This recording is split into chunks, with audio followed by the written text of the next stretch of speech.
हरिओम. माझं नाव वैभवसिंह राऊळ, सावंतवाडी उपासना केंद्र. मी सावंतवाडीत उपासना केंद्रात असलो तरी मला अनुभव सांगायचा तर माझा जुईनगर केंद्रामधला अनुभव आहे. मी तेव्हा जुईनगरला होतो आणि जुईनगरला तेव्हा महत्त्वाचं म्हणजे मला सांगायचं की मुद्रांचं महत्त्व, म्हणजे मुद्रांमुळे कसं मोठ्यात मोठी गोष्ट एकदम सहज होते हे सांगायचं आहे. तर तिथे मी जुईनगरला असताना म्हणजे जुईनगरच्या मंदिरात तेव्हा मुद्रांचा क्लास लागला होता आणि मला नाव द्यायची इच्छा होती, पण मला जमलं नाही ते आणि झालं तसंच. आणि नंतर काय झालं, ज्या दिवशी तो कोर्स चालू आहे त्यावेळेलाच नेमका मी समोरच्या एका बिल्डिंगमध्ये एका इलेक्ट्रिकलचं काम करत होतो. तर त्यावेळेला मला मंदिरातून फोन आला. मला थोडंसं मी इलेक्ट्रिकल आपल्या याच्यामध्ये आहे आपल्या सावंतवाडीमध्ये आणि आपल्या मुंबईला पण. तर त्यांना इलेक्ट्रिकलचं माहिती आहे, मला माहिती होतं कारण सेवा मी करायची होते. तर त्यांनी मला फोन केला, वैभव बोलतो लाऊडस्पीकर बंद पडला आहे, ताबडतोब तू ये, कुठे असेल तिकडनं ये आणि आमचा इथे कोर्सचं अडचण झाली आहे, जरा तू ताबडतोब ये. मी म्हटलं हरकत नाही, मी येतो म्हणून. मी तिथे गेलो, बघितलं फक्त माईकची वायर बाहेर होती.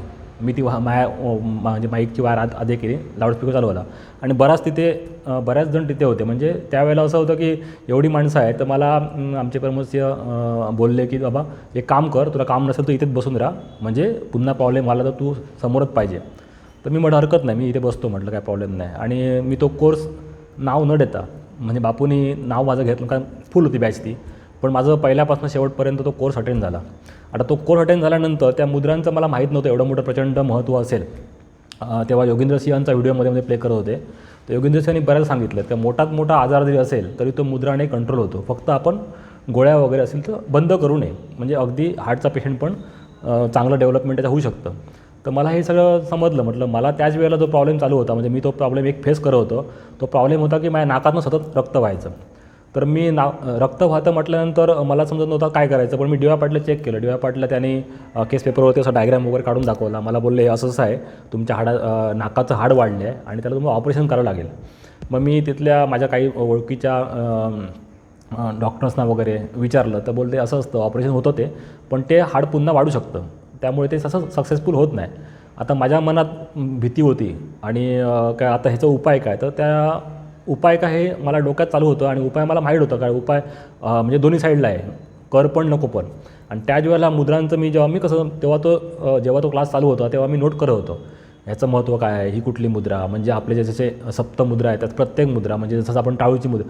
तर मला जेव्हा त्यांनी सांगितलं का हा तुमचा सायनसचा वगैरे जो इश्यू असतो तो ह्या गोष्टीने कमी होतो, क्लिअर होतो.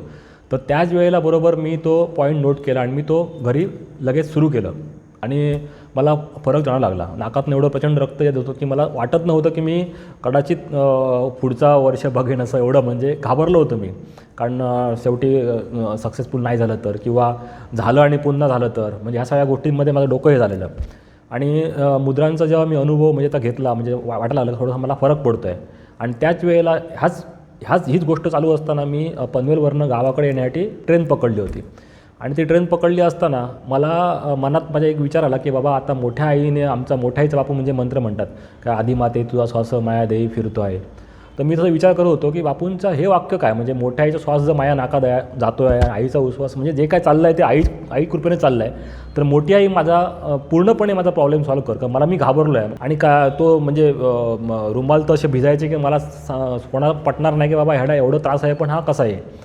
आणि एकदा तर मला लिटरली वाटलं होतं की आमची जिथे जुईनगरला आपलं पादुकांचं विसर्जन होतं त्यावेळेला मी त्या टेम्पोमध्ये लाईटिंग वगैरे केलं आणि बसलो आहे. मला बोलतो तू खाली आहे नाचायला आहे. मी त्यांना बोलतो नाही बा, माझी कंडिशन मला माहिती आहे, मी सांगू शकत नाही, माझ्या खिशात रुमाल आहे, तो बघितला तुम्ही घाबरणार आणि मला तर वाटत नाही मी तुमच्याबरोबर पुढच्या वर्षी असेन की नाही, एवढं माझं मनाचं हे सगळं दडपण चाललं होतं. आणि त्यावेळेला हा मुद्रांचा कोर्स भेटला आणि नंतर मी जेव्हा हा मुद्रांचा कोर्स स्टार्ट केला मला अनुभव आलेलाच, पण पूर्णपणे अनुभव पुढे आला जेव्हा मी ट्रेनमध्ये बसलो आहे. मी ट्रेनमध्ये शांतपणे बसलो होतो आणि त्याच वेळेला बसलं असताना मोठ्या आईचं चंडिका मातेचं आणि त्याचबरोबर आमची कालिका माता जी आमची कुलस्वामिनी आहे, ह्या दोघांचं मला पूर्णपणे जाणीव झाली की हे प्रत्यक्ष आपल्या नाकामध्ये जाऊन त्यांनी काय ते चालू आहे. पण मी काय घाबरलो नाही. आई बोललो काहीच नाही, मोठ्या आईचं मला पूर्णपणे हे आहे, तू काय करशील ते मला मान्य आहे. आणि नंतर मी झोपून गेलो आणि सावंतवाडी एकटाच होतो मी. सावंतवाडी कोणीतरी हाक मारली किंवा सावंतवाडी आले म्हणून मी जाग घेतली आणि बाहेर आल्यानंतर मी सहज म्हणून रुमाल घेतला आणि बघतोय नाकातनं काय रक्त येतच नव्हतं, एक थेंब पण नाही. नंतर मी बाहेर रस्त्यापर्यंत आलो मग मला वाटलं की असं कसं, म्हटलं मला एवढं तर त्रास होत होता, बोललो कुठे गेला त्रास, म्हणून मी मला चिमटावर काढून बघितलं, म्हटलं मी जागा आहे, स्वप्नात आहे वगैरे जे काही चाललं आहे ते, तर मला काहीच नाही. तर बापूंनी जे आपल्याला सांगितलेत का मोठ्याईचं जे महत्त्व सांगितलं आहे त्यानेच मला 100% पूर्णपणे अनुभव आला. पण सगळं काही असून बापूंनी आपल्याला जे काय आम्हाला दिलं आहे त्या बापूंच्या मी खूप खूप ह्या अनुभवात बापूंचे खूप खूप मी आभार मानतो. हरिओम श्रीराम अंबज्ञ.